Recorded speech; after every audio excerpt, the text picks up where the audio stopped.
그러하온즉 우리 하나님이여 지금 주의 종의 기도와 간구를 들으시고 주를 위하여 주의 얼굴 빛을 주의 황폐한 성소에 비추시옵소서. 나의 하나님이여 귀를 기울여 들으시며 눈을 떠서 우리의 황폐한 상황과 주의 이름으로 일컫는 성을 보옵소서. 우리가 주 앞에 간구하옵는 것은 우리의 공의를 의지하여 하는 것이 아니요 주의 큰 긍휼을 의지하여 함이니이다. 주여 들으소서. 주여 용서하소서. 주여 귀를 기울이시고 행하소서. 지체하지 마옵소서.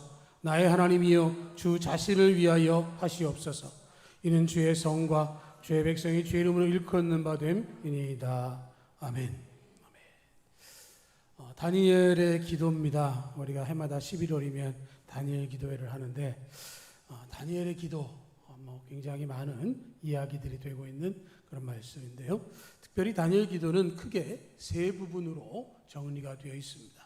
첫째는 이스라엘이 이렇게까지 처절하게 멸망하고 포로로 잡혀간 것은 하나님의 심판 때문이다라고 하는 것을 인정하는 것이죠. 그러면서 그 하나님 앞에 그렇게밖에 하실 수 없는 하나님의 심판, 거기에 대해서 죄를 토설하고 참회하는 기도를 드리고요. 두 번째로는 그렇게 죄를 지었기 때문에 하나님의 공의, 하나님의 정의로 이루어진 심판을 받는 것 마땅하다라고 하는 것이죠. 그래서 하나님의 진노가 끝날 때까지 징계와 수치를 감당하겠습니다라고 하는 인정이 있고요. 세 번째로는 그럼에도 불구하고 하나님은 이스라엘 백성들을 징계하시지만 완전히 버리지는 않으시고 긍휼과 용서하심으로 회복해 주실 것을 기대하고 하나님 앞에 간절히 간구하는 것이죠.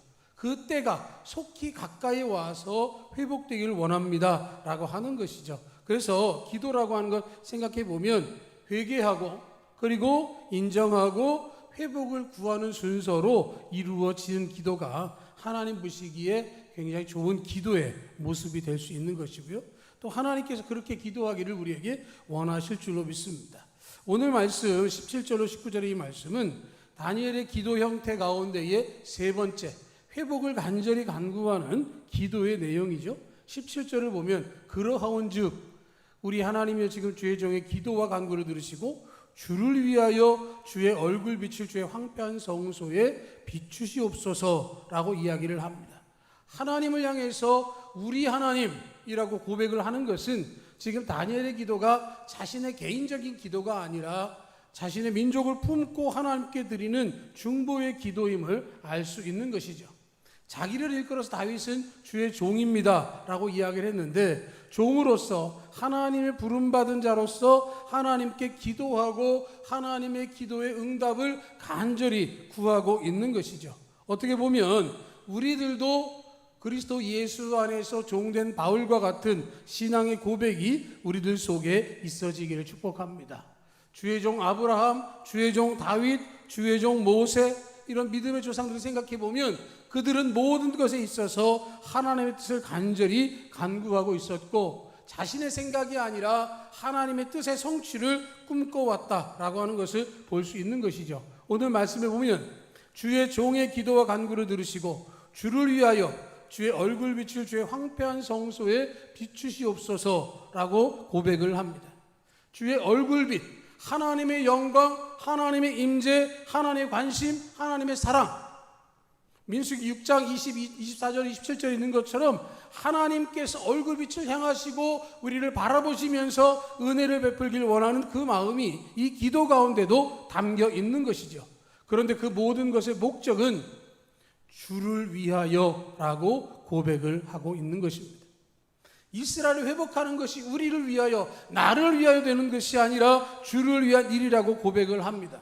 왜냐하면 지금 황폐해진 그 성소는 하나님의 성소이고 이스라엘 백성들은 하나님의 백성이고 그들이 떠나온 땅은 하나님께서 약속하신 거룩한 땅이기 때문에 그렇게 고백을 하는 것이죠.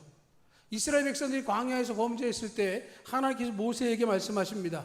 내가 저들을 다 쓸어버리고 너와 함께 다시 시작하고 싶다. 그랬더니 모세가 하나님께 기도하기를 하나님, 만약에 그러게 하시면 저 개인으로는 좋지만 그러나 하나님께서 그들을 이 광야에서 진멸하신 동안에 그것을 바라보는 이방 족속들이 하나님이 능력이 없으셔서 그들을 끌어내서 결국은 죽게 만들었다는 얘기 듣지 않겠습니까?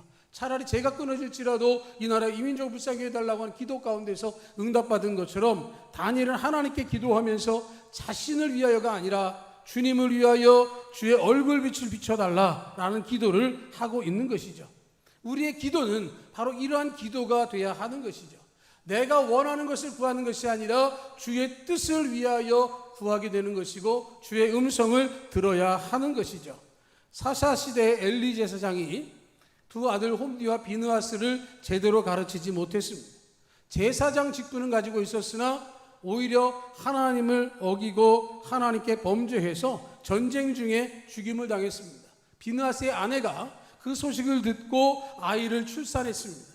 그 아이를 출산할 때 산타가 이야기하기를 내가 아들을 낳으니 얼마나 복되냐라고 이야기했더니 이 며느리가 뭐라고 이야기를 하냐면 우리 아들의 이름을 이가봇이라고 지어주십시오. 그리고는 세상을 떠납니다. 이가봇이라고 하는 말은 하나님의 영광이 떠났다라는 뜻입니다. 제사장 가문에서 세 번째 3대로 태어난 그 아이의 이름이 이가봇입니다. 하나님의 영광이 사라졌다라고 하는 것이죠.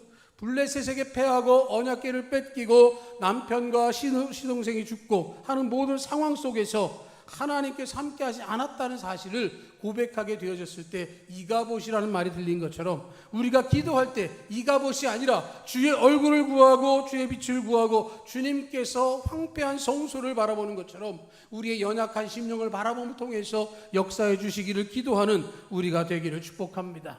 그렇게 되어지면 주의 종의 기도와 간구를 들으시고 역사해 주실 것에 대한 기대를 통해서 나를 통하여 우리 민족과 가족과 교회의 미래와 소망 위에 하나님의 임재가 임하게 될 것이죠. 그런데 18절의 말씀 보면 나의 하나님이여 귀를 기울여 들으시며 눈을 떠서 우리의 황폐한 상황과 죄 이름을 일컫는 성을 보옵소서. 우리가 주 앞에 간구하옵는 것은 우리의 공의를 의지하는 것이 아니요 주의 큰 긍휼을 의지하여 함이니이다 라고 고백을 합니다. 우리 하나님이여 라고 얘기했던 다니엘이 18절에서는 나의 하나님이여 라고 이야기를 합니다. 귀를 기울이시고 눈을 뜨시고 황폐한 상황 모든 것을 보아달라 라고 기도를 하고 있는 것이죠. 눈을 감고 침묵하는 장면은 어떤 장면입니까? 화가 난 표시죠. 속상하고 못마땅한 표시가 나는 것입니다. 하나님께서 그 모든 상황을 모르실 리가 없지만 바라보실 때마다 안타깝고 속이 상해서 차라리 내가 안 볼 것이다. 차라리 내가 말하고 싶지 않다. 그런 말씀을 하는 것과 같은 모습이죠. 그런데 그 앞에서 다니엘은 나의 하나님이여 이 침묵과 진노로부터 긍휼히 여겨달라고 간절히 기도하고 있는 것이죠. 우리의 기도를 주님은 듣기를 원하십니다. 우리를 외면하시고 우리를 모른 척하기를 원하시는 것이 아니라 우리가 기도를 통하여 하나님께 나아오기를 간절히 구하시고 하나님께 나아가면 그것을 통해서 긍휼을 의지한 그 기도에 대해서 응답해 주기를 원하신다라고 하는 것이죠. 시편 138절에 보면 여호와는 긍휼이 많으시고 은혜로우시며 노하기를 더디하시고 인자하심이 풍부하시다라고 고백을 합니다. 그런데 그 하나님이 눈을 감고 계시고 우리의 기도에 귀를 기울이지 않으신다는 것은 얼마나 악했을까라는 것을 떠올릴 수 있는 것이죠. 그런데 그 하나님을 향해서 긍휼을 의지하여 함입니다라고 하는 말은 바로 이 하나님의 속성을 바라보면서 하나님께 간절히 기도하는 것이죠. 내가 그런 모습을 살았고 우리 민족이 그래왔고 배반하고 반역하고 멀리 떠나고 악행을 저질렀지만 그러나 하나님은 긍휼이 넘치신 하나님이시기 때문에 기회를 주시고 회복해 주시지 않겠습니까? 그 때를 원합니다 라고 간절히 기도하고 있는 것이죠. 소돔과 고모라의 멸망은 의인 10명이 없어서 멸망한 것이었습니다. 그러나 그 의인 10명이 없는 것에 대해서 생각해 보면 롯의 가정의 숫자를 생각하고 보면 5명 정도만 더 있었어도 소돔과 고모라는 멸망당하지 않았을 것 같은 생각을 하기도 하는 것이죠. 하나님께서 하시는 모든 일들은 내가 무엇을 공의를 세우고 바른 삶을 살았기 때문이 아니라 하나님의 은혜로 긍휼을 의지하는 기도라는 사실을 분명하게 이야기하고 있는 것이고 하나님께서 긍휼히 여겨주시고 불쌍히 여겨달라고 간절히 기도하는 것이죠. 다니엘과 같이 겸손하게 자기를 낮추고 하나님 높일 때 하나님께서 긍휼을 베풀어 주실 줄로 믿습니다. 그럴 때 19절의 기도를 계속해서 하는 것이죠. 주여 들으소서, 주여 용서하소서, 주여 귀를 기울이시고 행하소서, 지체하지 마옵소서. 나의 하나님이여 주 자신을 위하여 하시옵소서. 이는 주의 성과 주의 백성이 주의 이름으로 일컫는 바 됨이니이다 라고 고백을 합니다. 나의 하나님이여 라고 말하고 있으면서 주여라는 말을 19절 한 절 안에 7번이나 반복해서 고백을 합니다. 얼마나 간절히 주님을 찾는지 주여 주여 주여 하며 간절히 기도하고 있는 것이죠. 주님을 신뢰하면서 이 모든 역사는 저들이 주의 백성이고 주의 성이고 주의 이름으로 일컫는 바 되었으니 그들을 향한 하나님의 관심과 사랑이 필요합니다. 들어주시고 용서해 주시고 귀를 기울여 달라고 간절히 기도하고 있는 것이죠. 이 모든 역사는 주님을 위하여 주의 이름을 위하여 주 자신을 위하여 해달라고 간절히 기도하고 있는 것입니다. 모든 것들이 다니엘의 기도에 대하여 응답해 주셔서 역사된다 할지라도 그 모든 결과물들 통하여 하나님께 영광을 돌리기를 원한다라고 하는 것이죠. 주 자신을 위하여 하시옵소서. 이 기도가 내가 원하는 것이 되는 것이 나를 통해서 내가 무엇을 이루었다, 내가 하나님께 기도했더니 하나님 하시더라 라는 것을 드러내는 것이 아니라 이 기도를 통해서 하나님의 영광을 위하여 응답해 주시기를 간절히 기도하는 것이죠. 주여 들으소서, 주여 용서하소서, 주여 귀를 기울이시고 행하소서, 지체하지 마옵소서.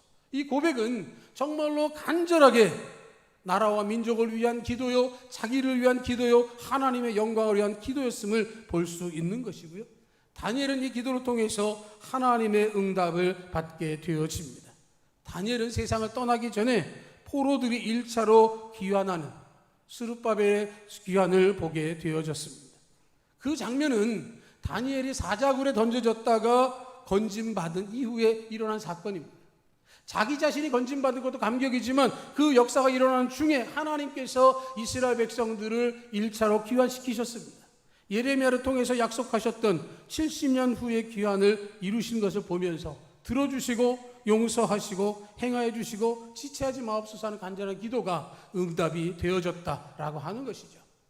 하나님께 올려드린 기도는 반드시 결과가 만들어지게 되어 있습니다. 기도 응답의 시기는 하나님이 정하시지만 그러나 그 기도는 우리가 해야 할 일이고 하나님은 변함없이 약속을 이루시고 응답하시는 신실한 하나님이십니다. 우리가 기도할 때마다 이 다니엘과 같은 기도를 할 수 있기를 축복합니다. 우리가 기도할 때 주여 들으소서, 주여 응답하소서. 이 간절한 기도가 지금 이 시대에 우리에게 필요한 기도입니다. 내 자신의 문제이기도 하고 우리 가정의 문제를 놓고 기도하기도 하고 우리 형제 자매들을 위해서 우리 성도들을 위해서 교회의 성장을 위해서 함께 나라 민족을 위해서 기도해야 합니다. 기도가 없으면 응답도 없습니다. 기도가 쌓이지 않으면 하나님은 침묵하십니다. 어쩌면 기도하는 동안에 지칠 수도 있습니다. 기도하는 시간이 힘이 들 수도 있습니다. 그러나 하나님이 원하신 그때 우리가 기도의 분량을 쌓게 되어지면 하나님께 반드시 역사해 주실 것입니다. 그 모든 일은 주를 위하여 주님 자신을 위하여 하신 일일 뿐만 아니라 주의 자녀여 백성된 우리를 향해서 나의 자녀여 나의 종으로 부르시며 우리를 위한 응답인 줄 알고 그때가 되기까지 기도의 시간을 멈추지 않고 간절히 기도하는 우리 모두 될 수 있기를 주님의 이름으로 축복합니다. 아멘.